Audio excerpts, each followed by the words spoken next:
following podcast is recorded and produced by Emerge, a media creators co-op, in affiliation with the network at bicbp-radio.com.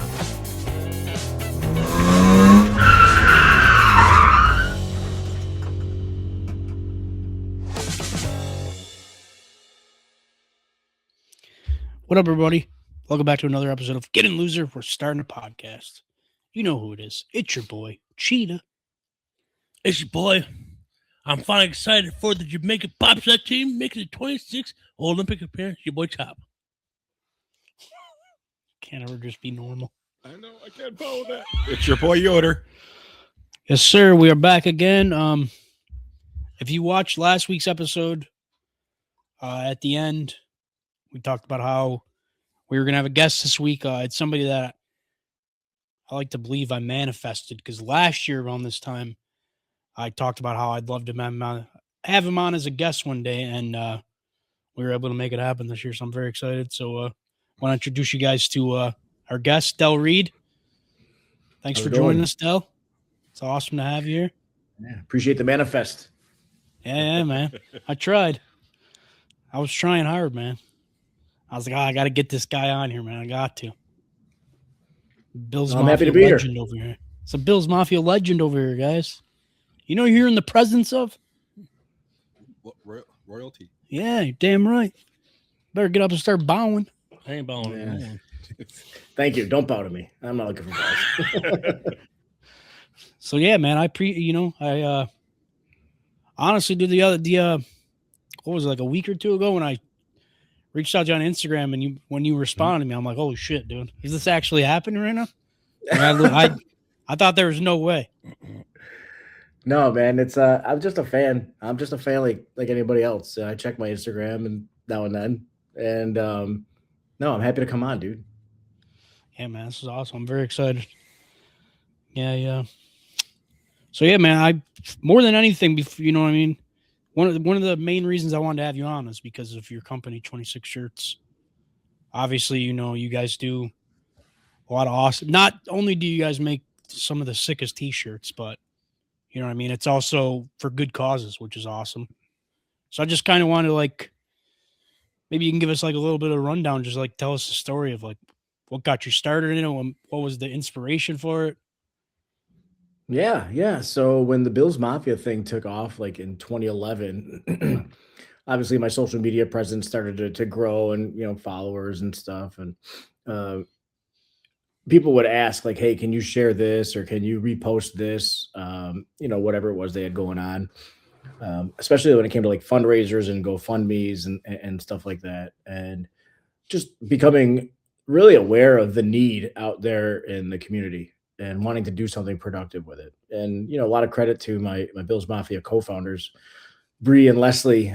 We never wanted to make it about ourselves. We always wanted to lift up other fans throughout this attention we were getting from the Bills fan community. We were doing fundraiser tailgates and things like that were supporting like Courage of Carly at Roswell Park. Back then it was called Carly's Club, pediatric cancer, you know, support and stuff like that. And then like it was in 2013, someone reached out to me, a gentleman by the name of Scott Lunn, and he asked me to help share a Mario Williams jersey that was autographed, and he had won it from Summer Sanders, who is a Olympian gold medal swimmer, Bills fan. And so I'm not even like really super into memorabilia. There's some things I have that are important to me, but I don't like just collect it.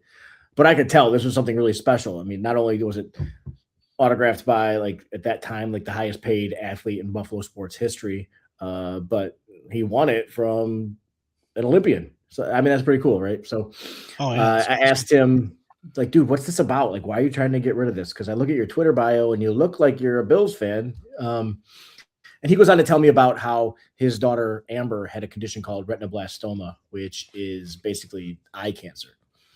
Jesus. And I was feeling just awful. She had already had one eye removed. The other eye, they're you know, applying chemotherapy in hopes of saving it, which they did.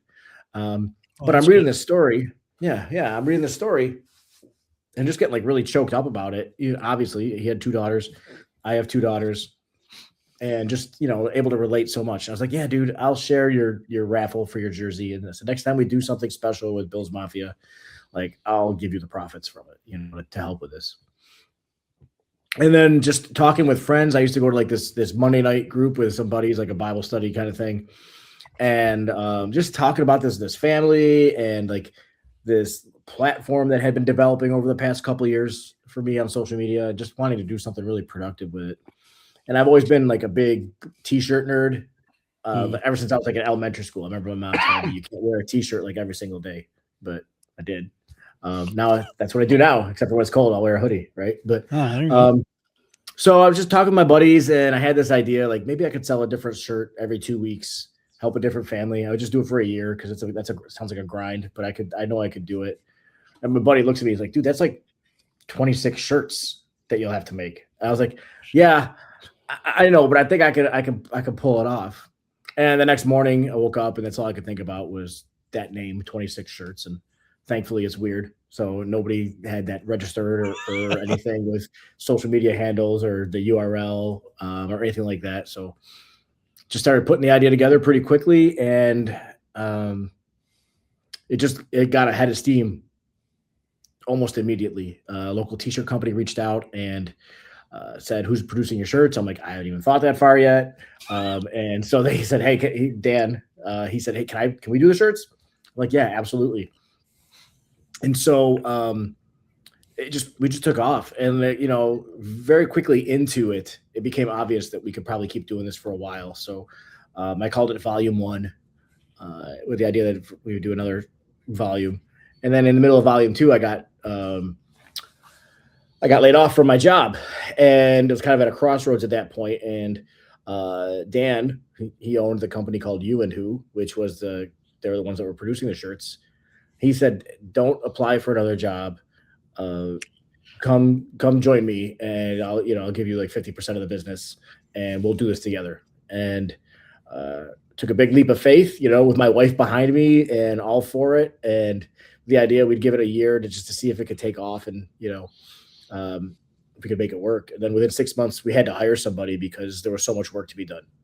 It just really, the whole idea just needed full-time attention, because I call it a shirt company, and it was a hobby business, that Dan had, because he owns another business called 19 Ideas, which is his real bread and butter with, marketing and promotion and stuff.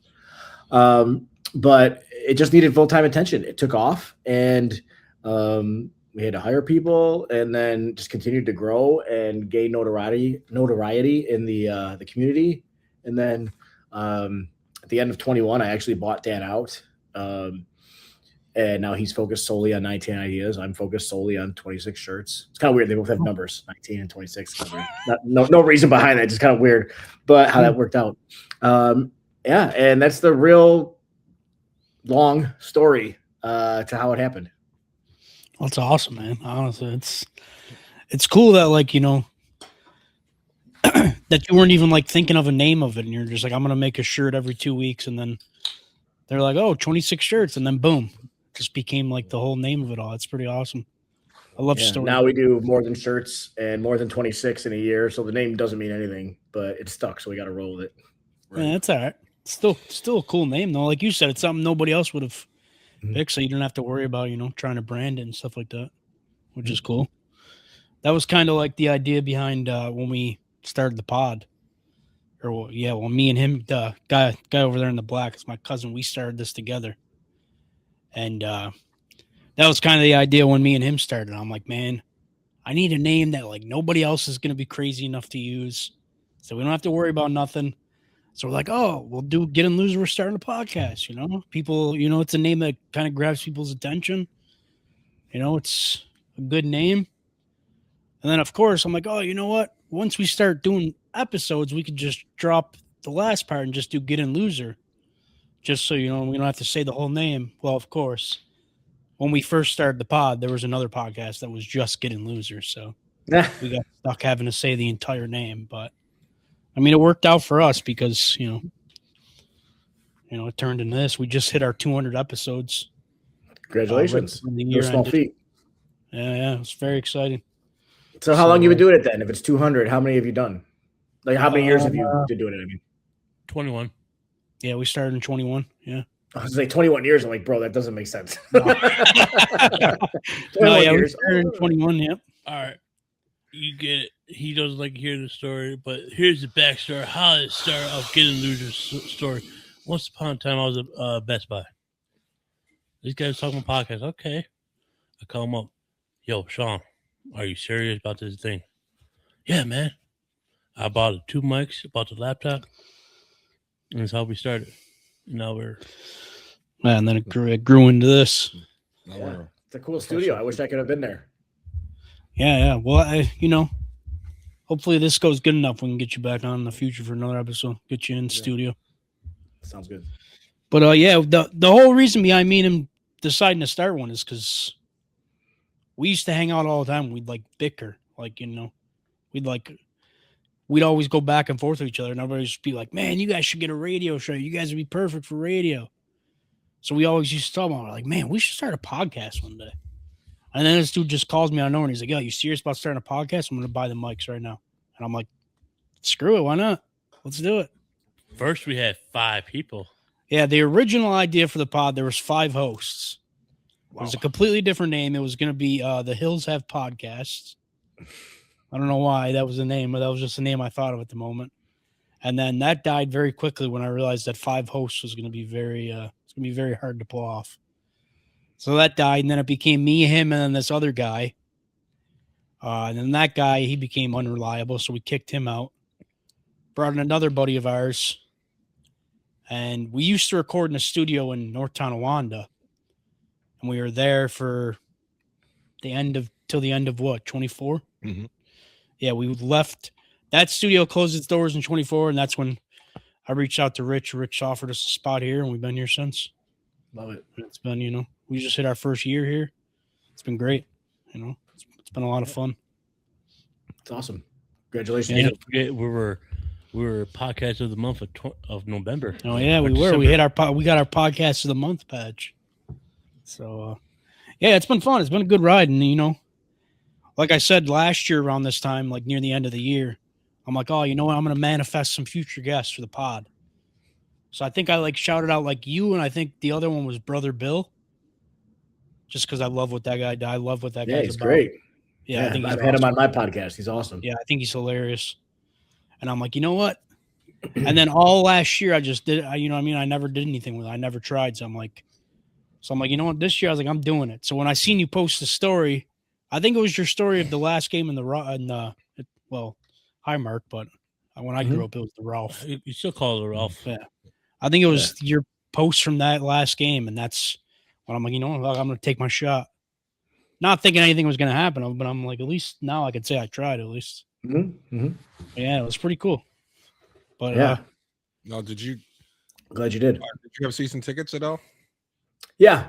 We were in section 224 and the old Highmark, and in the new Highmark, we're going to be in section 151.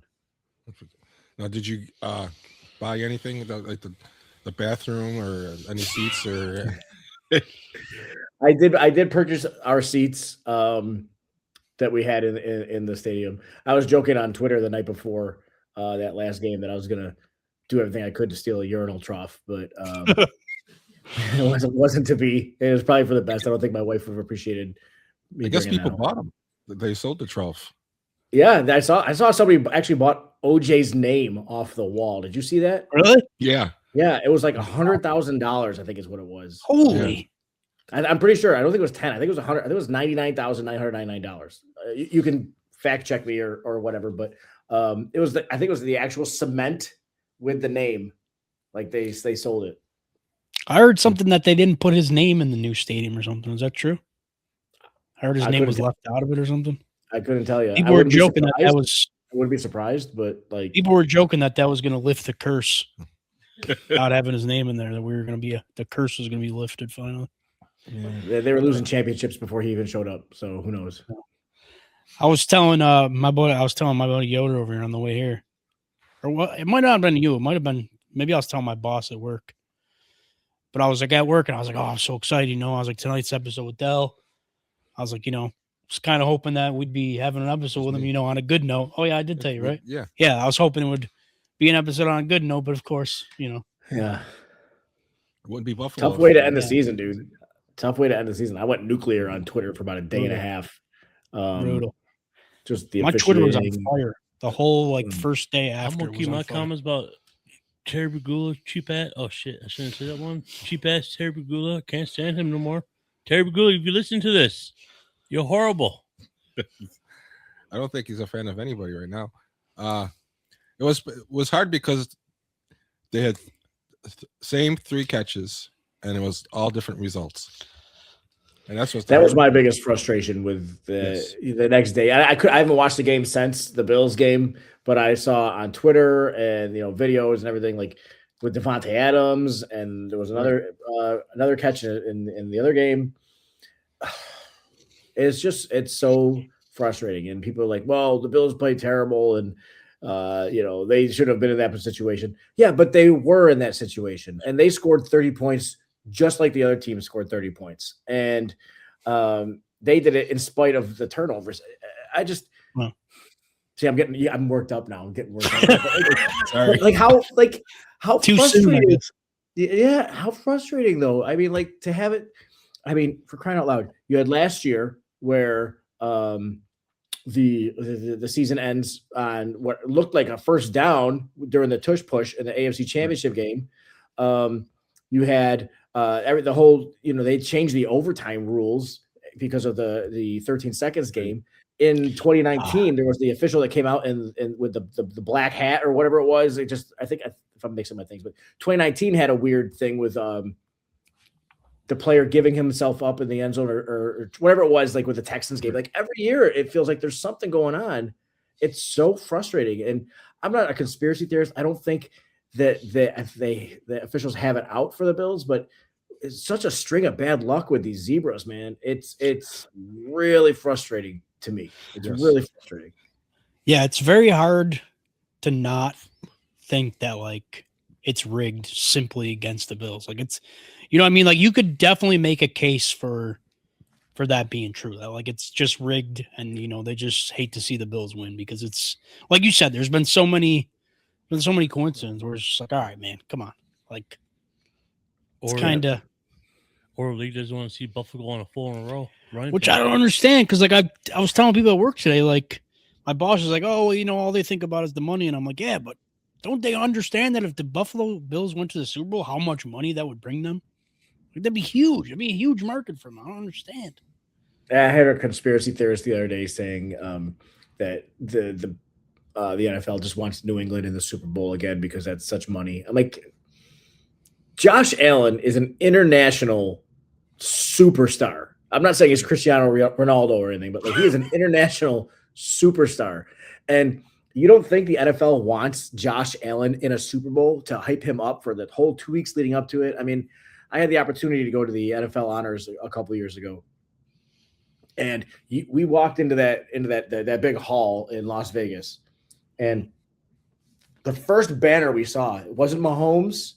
It wasn't like any of these other like superstars. It was Josh Allen. He's the first banner we saw when we were walking in. Like he is a league icon. He was on the cover of Madden. Like I don't think the league has it out for the Bills, if only because of Josh Allen's presence on the team. But it's just frustrating, man. Like they cannot, like the inconsistency in the calls. I mean, look at what happened to the Saints 6 or 7 years ago in that playoff game when former Bill Nickel Roby-Coleman just ran over the receiver.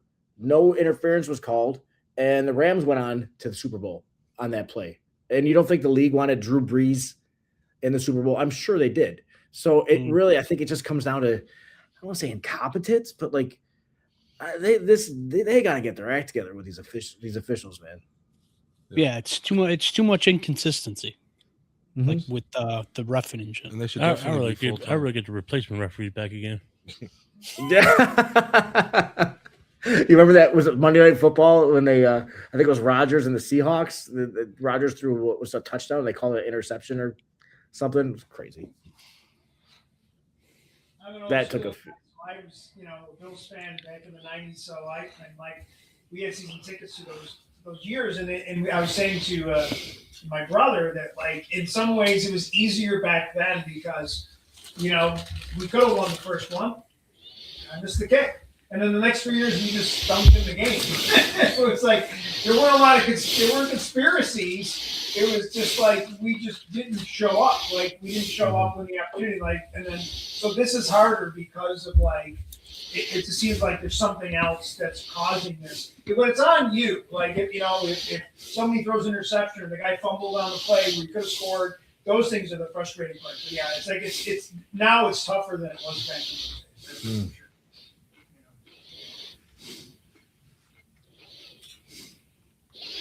Oh wow. Yeah, I was.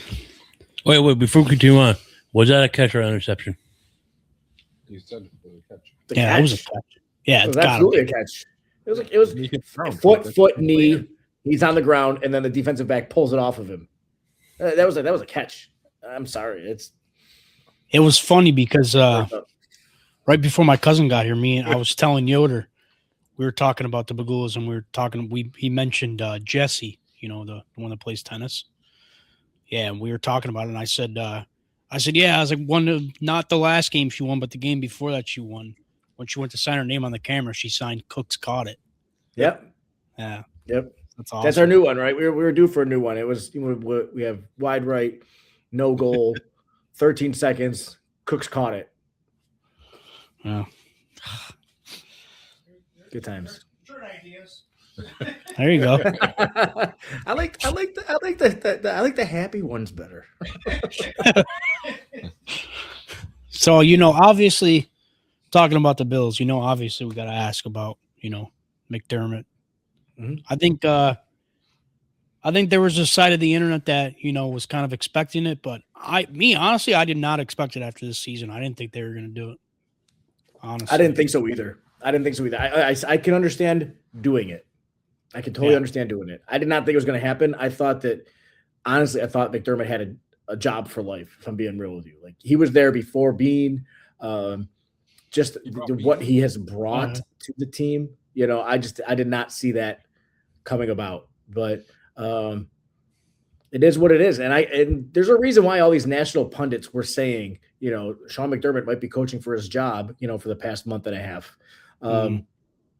Because at the end of the day, maybe we're just too close to it, maybe we're just too close to it. But I didn't think that, going into a new stadium and all the things that are going to, that are going on with this team that are currently scheduled. Like, I just didn't think they were going to add that layer of complexity to their offseason with a new coach. But I do understand it. I don't think anybody's really happy with how it went down.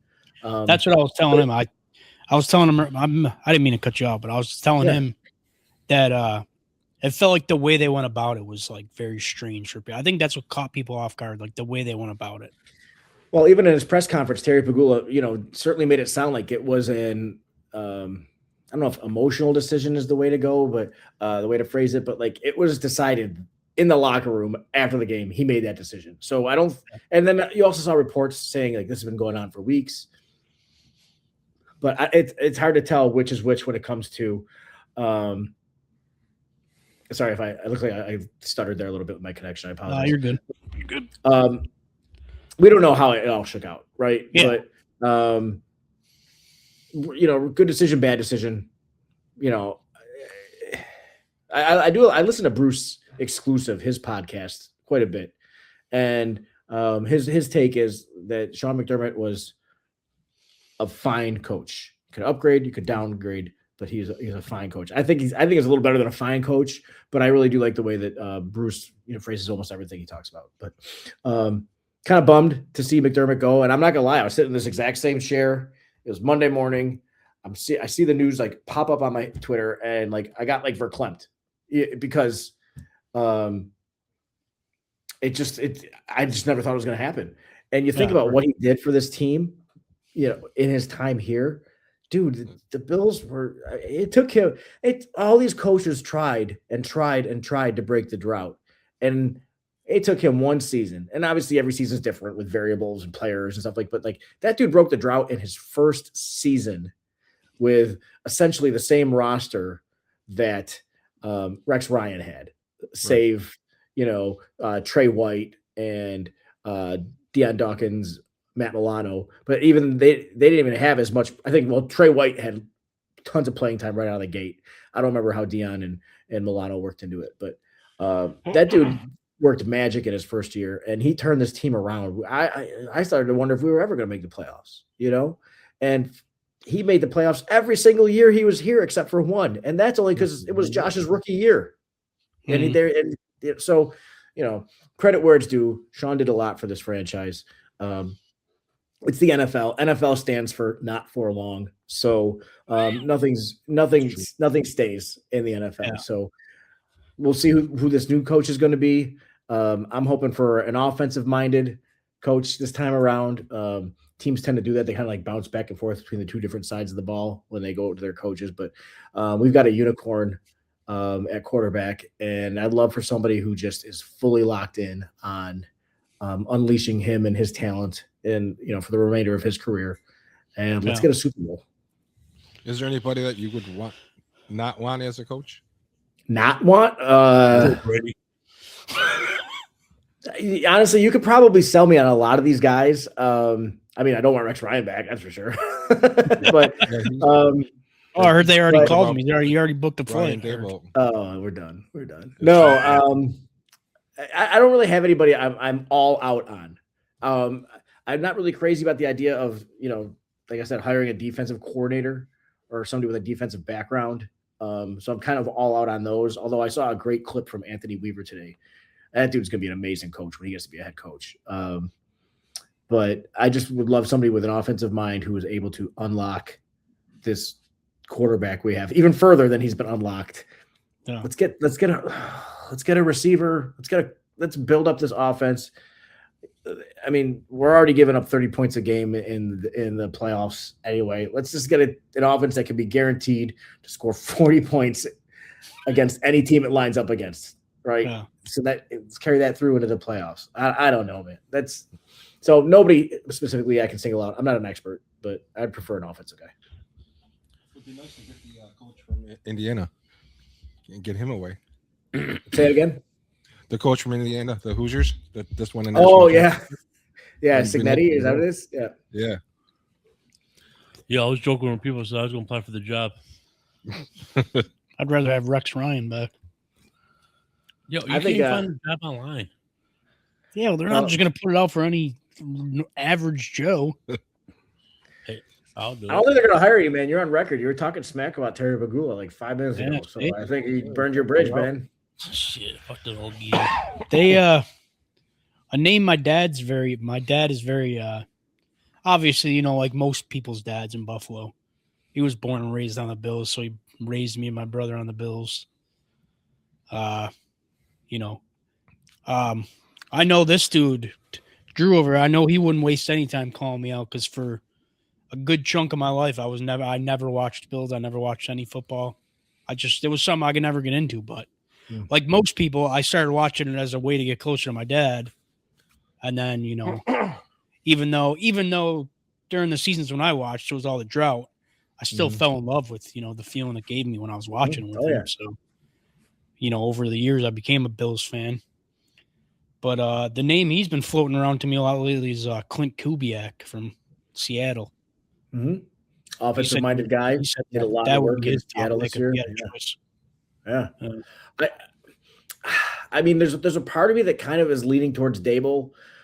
He's an offensive mind. He has head coaching experience. Yes, he went 20, 40, and 1 in his time with the Giants. But, he's learned now what it's like to be a head coach. Buffalo guy, knows Josh, not afraid to push Josh. I remember seeing so many games with him yelling at Josh on the sideline. Who yells at Josh Allen anymore, right? Not that he, what I'm saying, right? Like he could be somebody who really pushes. Yeah, Josh. I think that's what we need. I was telling my boss at work today. I think we need somebody who's like, in the moments is going to give him like that tough love.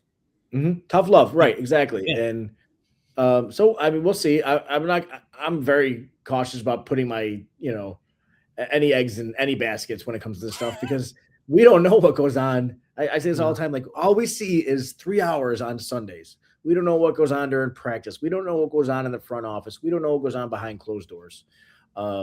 So from where I stand, which is a million miles away, that seems like it might be a good choice for a head coach, but we'll see.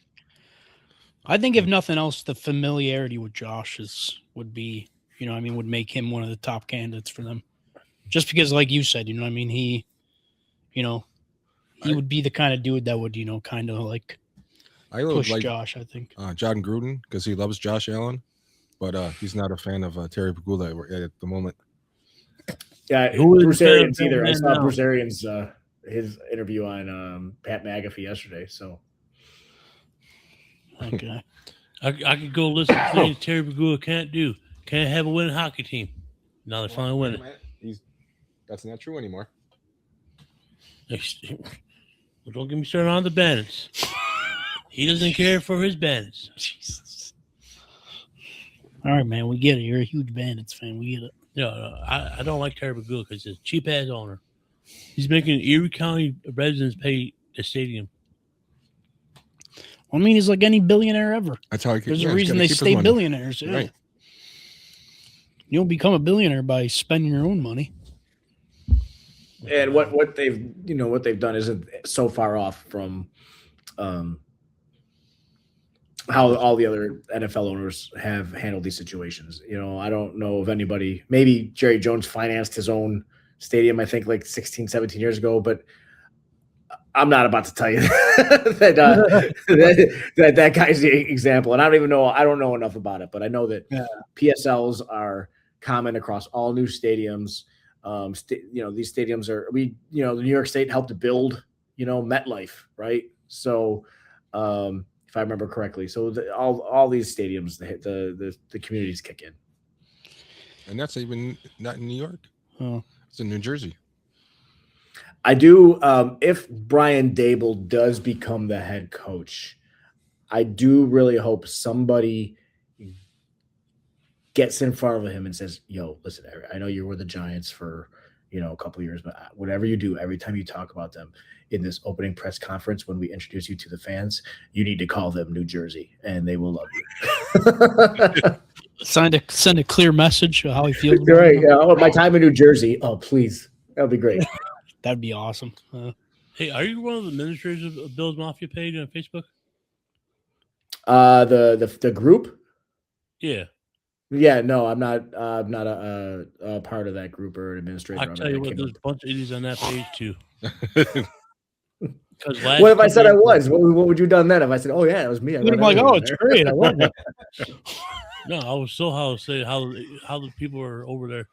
We should do this, but when I told them we had a 25% chance of hosting the AFC Championship 2 years ago, they go, "Oh no, you just changed it," and they lost. I just deleted the post. Yeah, the thing about Brian Daboll, if he dressed the Giants like that, it'd be funny because I feel like that's kind of what Poyer does now. Like his 1 year with Miami. Now people ask him about it, he's just like, yeah, we don't need to talk about that. I remember he had just signed with Miami, but he was back for the Micah Hyde charity softball game. And he addressed the crowd and said, "Hey, thank you so much for the love. I've loved playing here. You guys are going to be fine. You have the best quarterback in the NFL." And like everybody started cheering. It's like, yeah, I'm probably going to get in trouble for that, but it's true. It's true. I mean, yeah, it is true.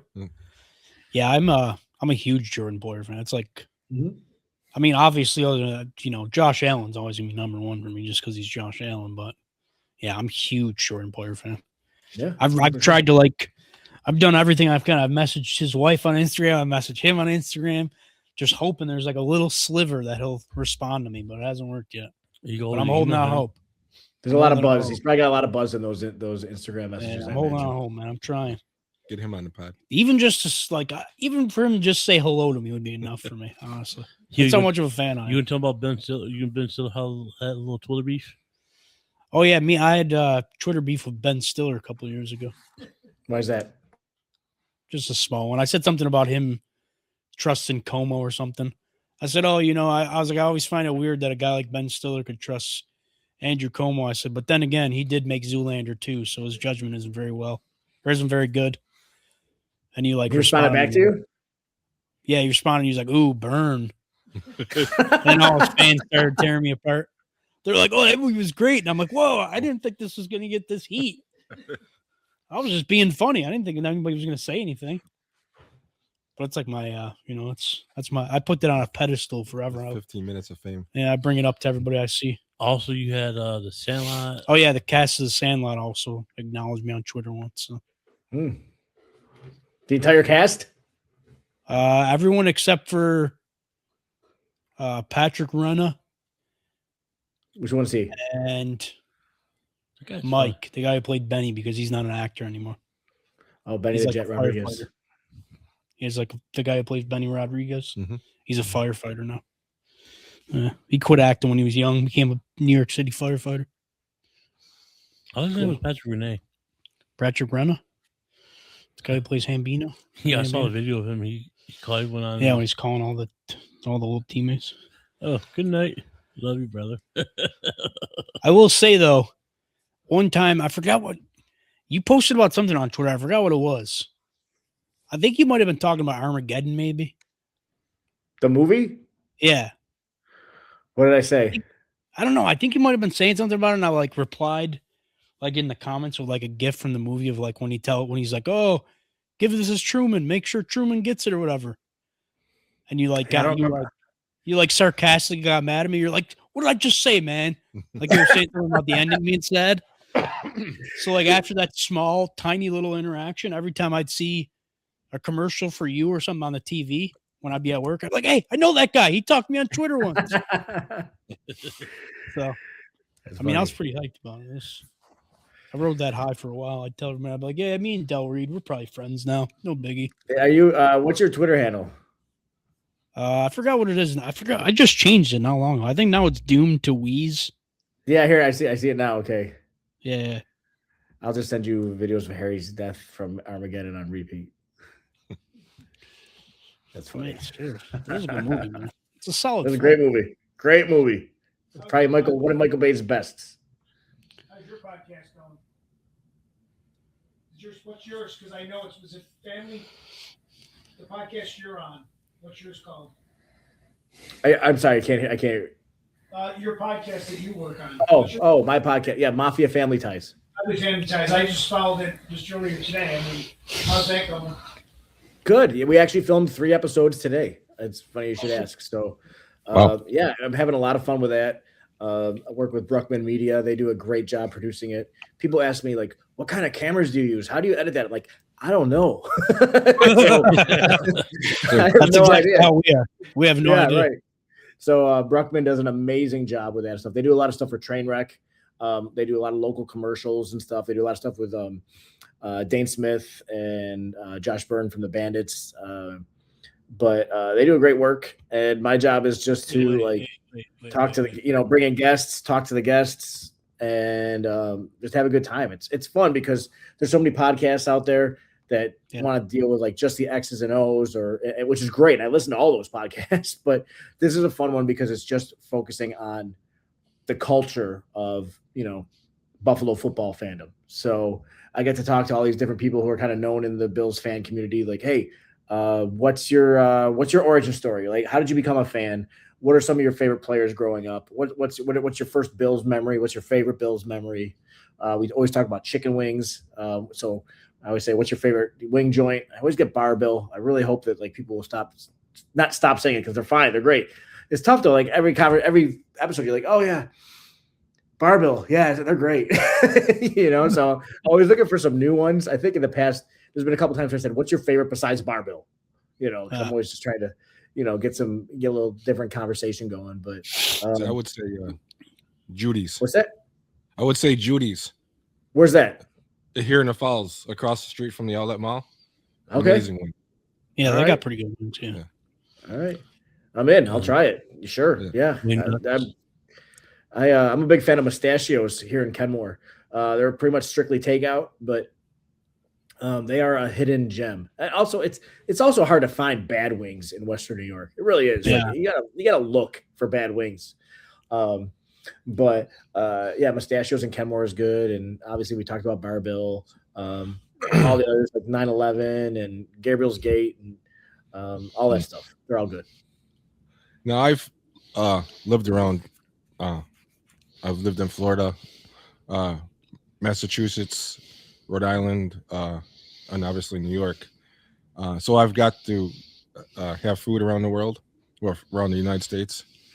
I would say New England, New Haven, got the best pizza by far. Really? What makes it so good? Like, what are the qualities of it? You don't know. He lying. No, it's not as thick crusted as our pizza. The dough is thinner.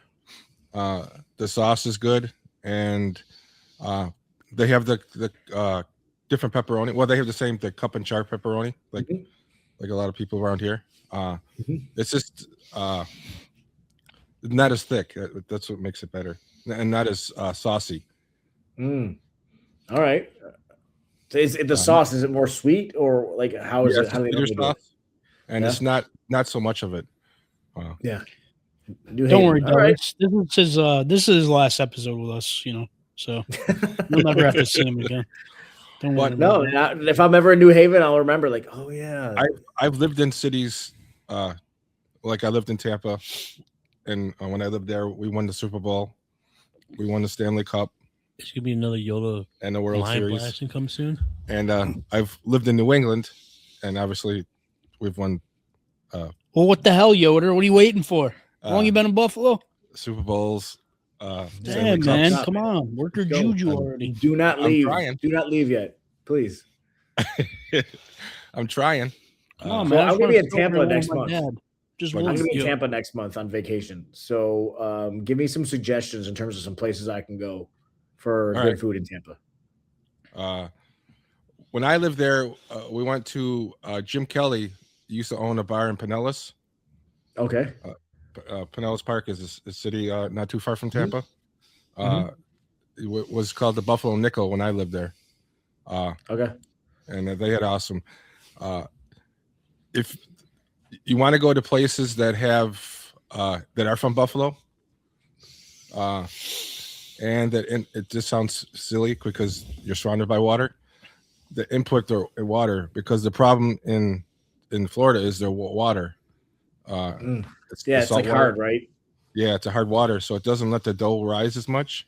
So they have to import the water, and that's a question that it sounds funny, but that's a question you're going to ask the pizzeria. What water do you use? Because that would tell you how their pizza is. Or the wings. I never thought about that. Like, we're so spoiled by the Great Lakes, right? I never thought about that. I tell you what, Georgia wings are like this small. Like this small. I would just get angry.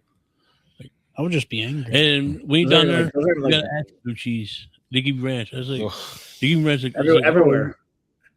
Everywhere they give you ranch, but even I don't think people understand that like blue cheese here is not like that crumbly blue that you'll get. Because people say like you eat it with blue cheese, that's disgusting. Because like crumbly blue cheese, like dressing on salad, I think that's what people think of when they hear that people love blue cheese on the wings. And I always say you don't understand. Like BLEU cheese is what the rest of the world has.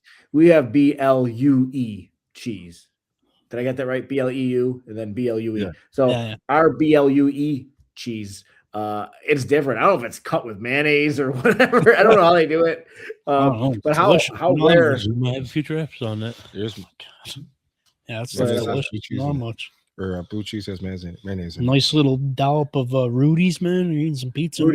Rudy, yes. I went to Walmart the other day and I had blue cheese. It wasn't Rudy's, and one of the Lighthouse Walmart shoppers or employees came up because, dude, we have Rudy's over here. You went and got me Rudy's. Oh, thank God. I can't eat blue cheese. Well, I mean, the only other blue cheese I could eat is like the ones they already send with like wings and that one I could eat that one. That one doesn't bother me. But like any other, unless it's that stuff or Rudy's, I can't eat it. So I like when any other blue cheese tastes weird to me. Like when bars make their own blue cheese, I like that. That's good too. I like Mr. M's. Oh yeah, Mr. M blue cheese, bomb. My only they got good chicken wings too, actually. Mr. M's. Is that another Niagara Falls joint? Yeah, it's literally right down the street from our studio. They got some pretty good wings there too. Nice little spot too, very local, family owned spot. It's Very nice. Dig Very it. super nice. Super nice people. You ever had who's had Adolph's? Ever had Adolph's down the street from the arena? Rich, I've I think not. you might be racist. I know. I don't know how they got away with keeping that restaurant named Adolph's. Let's be honest. So Yeah. my son works for the Sabres. He's in ticketing. So he goes there all the time. So every time he tries to bring me there, it's always packed. I've never been able to get in. So I've been to Adolph's 3 times, haven't got a table 3 times, but I'm still. But everybody who goes to Adolph's, it's just down the street. It's down that, if you know, if you go past, you go up that block and they make you turn the left turn and you leave the arena. It goes down that way. It's just this great little place. But nobody thinks of it, but it is always packed. There's always an event there. But I guess the wings are really, really good. Yeah, I've not had them yet, but Yeah, they throw blue cheese and everything. I like 911. They're another South Buffalo joint, which is always packed. Imperial. But Imperial's great. Their pizza's great. Their wings are great. Like I said, it's hard to find bad wings in Western New York. I'm a big wing nuts guy. I know a lot of people are kind of mixed on that because it's a little bit different than normal buffalo wings. But I always say they don't have chicken wings; they have chicken forearms. Like those things are huge. Like I don't know how they do it. Those things are like human growth hormone, like chicken wings or something. But I love those. So with your work with like 26 shirts and stuff like that, have you ever had the chance to like meet any of the players? Yeah. I've been blessed to have a bunch of opportunities like that. Jordan Poyer, for one, not to brag about it, but like 2019, I think we did a shirt with him. He came out to our office and we did a little photo shoot and everything. And super cool guy. We did a Mighty Mafia Poyer Ranger shirt with him. And it's a picture of him done up like a Power Ranger. And I think he's like flexing or something like that, or something. I forget what it was, but yeah, I had the opportunity to work with him. Worked with Reid Ferguson. Done a few shirts with Reid. Haven't done it in a while, so we got to revisit that. But Richie Incognito, Eric Wood. Richie is honestly probably the most engaged player I ever worked with. Like during that 2-week fundraiser that we did with him, his 2 weeks, that dude was all in. Like every day he's posting about it, telling everybody, go buy your shirts. And then we timed it. We were helping a local nonprofit, real small nonprofit, with that shirt. And they were doing a little fundraiser and he came out to it and he brought Colton Schmidt with him, the punter. And he said, hey, everybody, I'll sign the shirts for you at the event, come on out and I'll be there. And actually they freaked out because they were afraid that they didn't have enough space because, oh my gosh, like a Bills player is coming. And so I messaged him and I was like, dude, like all these shirts are pre-order. We're not going to have them printed by the time this event comes along. We'll still be in the printing process. He's like, I don't care if they bring Jim Kelly jerseys. I'll sign whatever they want me to sign. So like, hey, dude, I love that dude. He's a good guy. He's a real good guy. So Richie was awesome. Eric's awesome. Eric Wood. I've done a couple shirts with him. He's always been super easy to work with. Having a total break. I've done a bunch of stuff with Andre Reed, Thurman, Jim Kelly. I'm 50. So like the Super Bowl era guys, that's always awesome, especially to be able to work with them, So it's been cool. I've had a chance to work with a bunch of players over the years. I don't take it for granted. Yeah. Like I know it's like super special to be able to have done that. I used to work at the casino in security, so I had the pleasure of working with Jim Kelly. They had the Man Show there one year. I went to that show. The Man Show, like from like the 90s or the early 2000s. That was the theme, but was all manly stuff. Yeah. Couldn't so go. they had like the Vinyl Fence Company was there. The bunch of plumbing companies. It was all like man stuff. And then Jim Kelly and Norwood were signing autographs. And it was funny that when they set up the stage, Norwood was wide right. Poor guy. But live with that for the rest of his life. But Jim would go, my name's Kevin, and he would say, hey, Big Kev, this guy's been up here 3 times. I need you to tell him to go on because I think he's selling my autograph. So every time thereafter I'd work with Jim Kelly, he would always call me Big Kev. When he was going through his chemo, they had a lot of events for him, and he would always remember me. Oh my God, Big Kev, how you doing? I'm like, don't worry about me. I'm worried about you. You know. So Big Kev ever got an autograph from Jim Kelly? Yes, I have several. All right, that's But I'm not He's like, no, I did not waste those opportunities. yeah, because and then Andre Reid and Thurman Thomas would come before he started working for the other casino. Would come all the time. Oh yeah. Daryl Taylor also done a bunch of stuff with Yes. him. He's awesome too, right? You My know, mom's what a big dude. Daryl Taylor fan. She loves him. I met him. Yeah, he's down to earth. He's the best dude. He's so chill, so normal. I did a promotion like 10 years ago, and when early days of 26 Shirts, when I started doing it full time, just trying to basically raise money to like I was like selling overpriced hats, basically. So like just try and get some money so I could hire somebody. And I was very transparent, like, hey, I think it was like I was selling the hats for like maybe $50 or $100. I'm like, this is just a boring 26 Shirts logo, New Era hat. But I had like different players sign them for me. So I had one was Eric Wood, one was Jim Kelly. I think we sold like 50 of them, and like 10 of them that went out were signed like randomly. So I was working with Janine Talley to get Daryl's autograph, and she's like, "Oh, Daryl's going to be in town like this weekend. Just meet him in the lobby of the Marriott, and he'll come out and sign it for you." You know, super gracious to take the time to do it, dude. We were in that lobby for like an hour. And I had my two daughters with me who were there. Oh, geez, how old were they at the time? 13 and 10 or 12 and 9, maybe. And so it was just the three of us in the lobby there.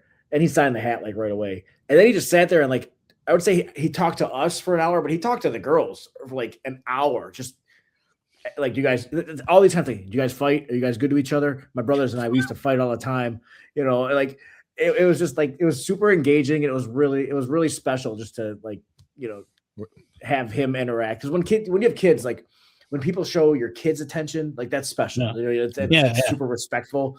And I remember at one point my younger daughter goes, "Yeah, my sister's like, she loves hugs and she's real touchy feely, but I don't really like hugs and I'm not like that, you know." Yeah. So as we're leaving, I turn around.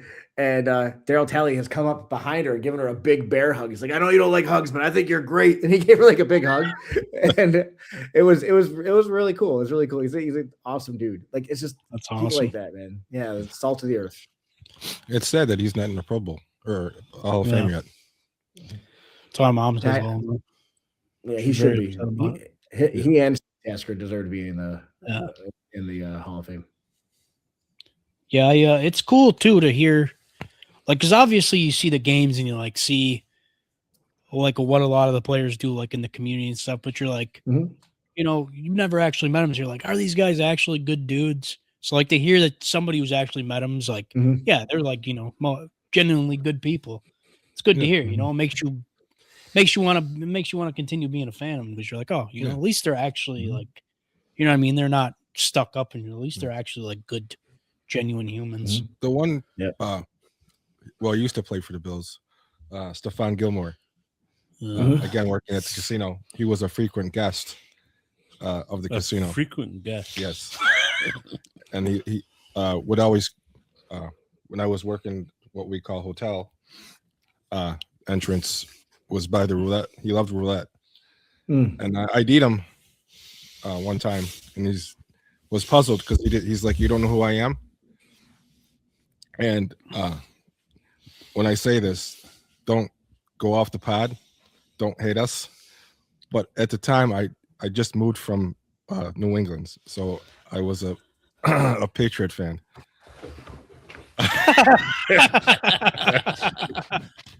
Good job, Yoder. I'm a big Michigan fan, so I followed Tom Brady. So I was a big Brady fan. So at the time, I was followed Patriots, and he's like, "You don't know who I am?" I said, "No, I don't." He goes, "Well, I play for the Bills." I said, "Well, that would explain it." I'm a Patriot fan. So he would talk to me. We would talk for I don't want to say hours, but it seemed like hours every time he would come, and because it was nice to see someone's perspective that wasn't a fan. So so we would talk about everything. That's awesome. And, That's awesome. it was pretty cool. He was a nice guy. You guys And then when he Yeah. finally got traded to the Patriots, he's like, "See," I said, "This is a small world. Now you come from where I came from." That's wild. You know, for a second there when you said Stefan, I thought you were going to say Diggs. No, I was like, oh boy, I'm gonna be. bad blood. I mean, they should win, unfortunately, but I hope No, they it's don't gonna win. be here's gonna be Seattle, Denver. It kind It's of hurts. storybook. It hurts me a little to know that Sam Darnold's going to be in the Super Bowl before Josh Allen. Maybe I'm just being petty, but it hurts a little. Yeah. That I'm probably not gonna watch the games on Sunday, but I'm pulling for Denver. Yeah. Also, if you're gonna lose to a team, I guess lose to this eventual Super Bowl champion. Although I don't think they stand a chance against the Rams or the Seahawks. But man, I just can't. I can't do New England. I cannot. Their fans are unbearable, man. Oh my god, I can't do it. Oh, trust I me. can't do it. I hate it. It drives me. Oh my god, it I drives can't me even do them having an appearance. I can't have them even a Super Bowl appearance. I can't do it. I can't do it. It's gonna kill me. It's gonna kill me. You know, see Matt Stafford get his first championship. I'd love for Matt Stafford to win it. To be honest, He's from Georgia. I'd love for him to win. I think he's a good dude. He seems like another one who's just like a genuinely good guy. Yeah, I'd like to see him win it. That's soon enough. I think. They I forgot what I was going to say now. What were we just talking about? Oh, yeah, I think obviously a lot of fans will get into like, the beefing with other fans on Twitter and stuff like that. I don't get into any of that because it's just it's pointless. But from like what I've seen like during the season and stuff, for me personally, the ones I see that are always the worst are always New England and Philly. Those two fan bases are so unbearable during the season, especially New England, because literally all they do is just they'll be in Bill's players mentions just talking about how bad Josh Allen is, and it's like, bro, why are you even here? What about the Dolphins? We're not even talking about you guys. Oh yeah, the Dolphins too. I mean, Dolphins not as bad. Dolphins don't really got a lot of room to talk. They suck. So, Now New England's got Drake May, and now they're like, oh, he's the new Josh Allen. Josh Allen sucks. And it's like, all right, man. Good for you. Tough. Yeah. I have one thing. I got to scoot in a couple minutes, but I do have one story to share with you about Drake May. So I had the opportunity to go to the NFL draft in Detroit a couple years ago when Drake May was drafted, right? And at the draft, they have all these little pods of fans, right? So they'll have like all the Bills fans here, and then all the Jets fans, and all the Patriots fans, and all that. So like they had us. I think it was like we were right up front. Bills fans were right up front against the stage, with just like a pathway to walk between us and the stage. And every time a player would get drafted, Roger Goodell would hand them a jersey, and then that player would go down to that little pod of fans and like take a selfie with them, like a selfie stick or whatever. Drake May gets drafted like 3rd overall, and he has to walk. The Patriots fans were like behind us, so it was like 2 in the front, 2 in the back, right in our little section. And so it was us, and I think Miami right next to us, the Jets right behind us, and then next to them was the Patriots. So, anyways, May has to walk past me, and I'm in the front row of the front or second row of these Bills fans, and Drake May walks by to go take a picture with the Patriots fans, and I start just going, boo, like as loud as I can, booing to the point where the security guard was laughing. He's like, dude, chill. And so I could say I was the first Bills fan to ever boo Drake May. So that's my claim with him. So that's my Drake May story. But yeah, okay. I know you said you gotta get out here and something, but real quick before you leave, obviously, I mean, people would be mad at me if I didn't ask you. You don't have to give us the full story, but like, at least give us a little rundown. We got to know about the Bills Mafia movement, like where it started. People love Yeah, to hear dude. that story. Yeah, I'll give you the quick and dirty version, and then I'll also plug. We did a short film about 26 shirts a couple years ago. So if you go to 26shirts.com, you scroll to the bottom of the page. There's an embedded YouTube video there. Whole little short film. Very proud of it. I can brag about it because I didn't do it. I'm not the film director. Brandon did an awesome job on it. Super proud of it. That goes into it like in a little bit more detail. But basically, Stevie Johnson dropped a pass in 2010. Went on Twitter that night. Blamed God because the Bills ended up losing that game in overtime. Didn't blame God, but kind of questioned God. And fans were kind of rallying around him. It made the news like on Sports Center and all the talk shows and that whole next day. And that was the only way the Bills were going to get on the news back then was through either being on the highlights of some other team because their DBs were getting mossed or because their receivers, question God. So later on the next day, right around like 4:00 or something, Adam Schefter retweets Stevie's tweet, which is kind of like in Twitter time is like a year later. Like, why are you retweeting it now, dude? That was like yesterday. And so me, Leslie, Breon, a bunch of other people started teasing. I think Bree started the hashtag Schefter breaking news. And we started teasing Adam Schefter about it, and he blocked all of us. And so like months later, like 6 months later, I called us like in a tweet, I called us the Bills Mafia, like as a joke, like, oh, we're so bad. But now it's so anyways, it just took off from there. Like, and so like fans started using it, players started using it, local news, national news, like ESPN was saying Bills Mafia, like it's crazy. And so Bree, Leslie, and I, we decided that we were going to do something productive with it. Like I mentioned earlier in this podcast, we want to do fundraisers and things like that as we kind of like built out whatever this movement was going to be. We had no idea where we were going, what we were doing, but we just kind of felt like we should be doing something. And so we just started like just seeing where it led. And it just blew up to the point where eventually the team adopted it as the nickname for the fan base. And Adam Schefter has since unblocked me. And I actually did an event with him back in May with the Bills, a whole origin story, a whole like panel discussion. It was like him, Stevie Johnson, me, Matty Glab, like up there on the stage at Electric City.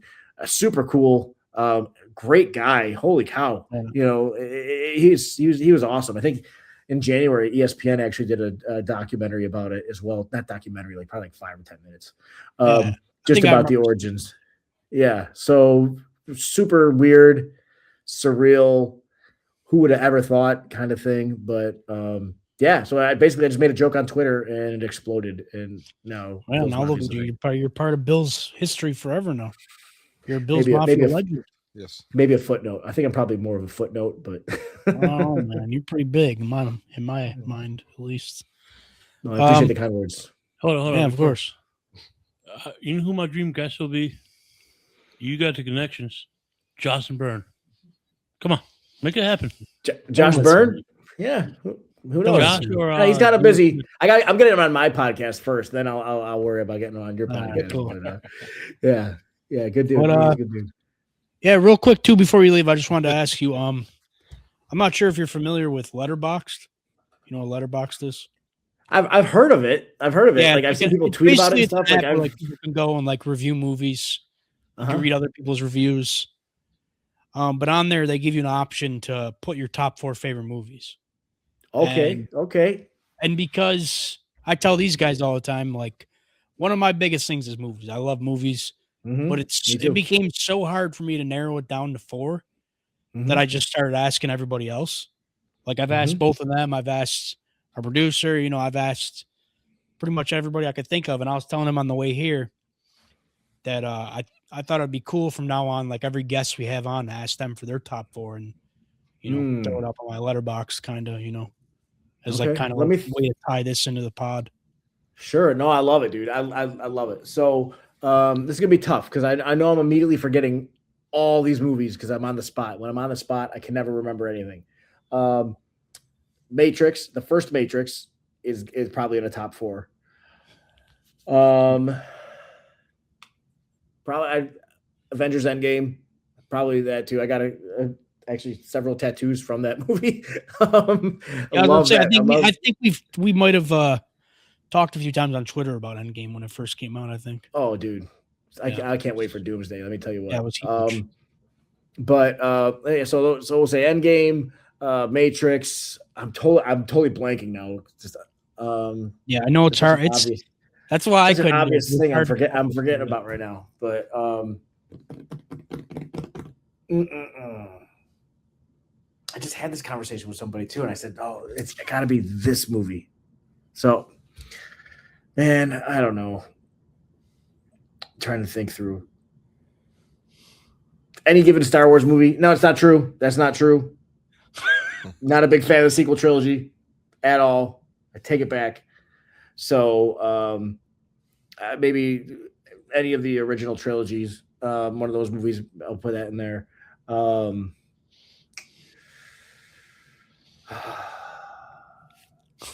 Scott Pilgrim, that's a great movie. It's like watching a video game. Love that movie. I don't know if it's top 4, but I'm giving you 4 of my favorites, right? So I don't know if it's my top 4. Yeah, that's fun. 4 That of works. my favorites. And let me see, I need one more. Gonna kick myself because as soon as we're done, I'm gonna remember 10 different movies I should have said instead. Actually, Moulin Rouge. I love that movie. I haven't seen it in a while. That's a good movie. It can't all be science fiction and superhero stuff. I gotta work in something different. So that's a very artistic movie, and it's not in my top 4, but it's one of my favorite 4. It's in the, you know what I'm saying, one of my favorites. So that's definitely one of the 4. Game changer for you. That's a you know, a lot of musical. They've been very, you know, like, I don't want to say basic because I think everybody, you know, everybody has their own taste. But that one is like very surprising. That's one I haven't heard yet. Matrix, I've gotten a lot. I've gotten Matrix a lot. All right, I'm actually Googling really quick some movies. I gotta like jog my memory of some of these movies here. Yeah, I've gotten the OG Star Wars a lot too. That's another one that comes up a lot. The Dark Knight, the whole Nolan trilogy is fantastic. Oh, dude, Interstellar, dude, that is in one of my top 4. Yes, I said Nolan. It fired off the neuron. Interstellar, love that movie. You seen that movie, right? Interstellar? Yeah, I have not seen it yet, but everybody keeps telling me I need to watch it. Interstellar. It's on my list a lot. It's on my watch list. I got to watch one of these days. I got to commit to it. Yeah, you can pull out Moulin Rouge. I like Interstellar more.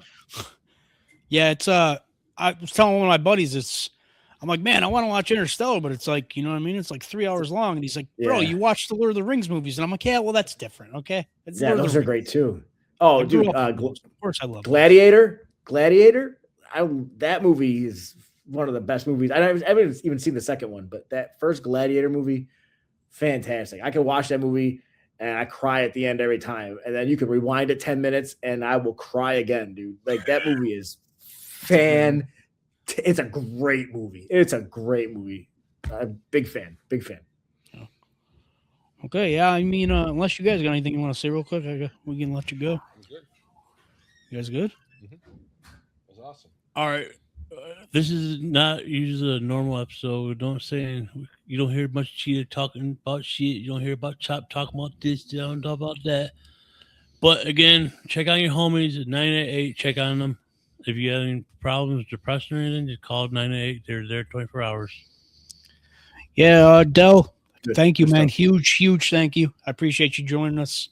My pleasure. Like I said, this feels good because, you know, I feel like I tried to manifest this and it actually came true. So, yeah, this is awesome, man. Awesome. I appreciate the ask, man. Seriously. Yeah, man, of course. Care. Go Bills. Yeah, go Bills.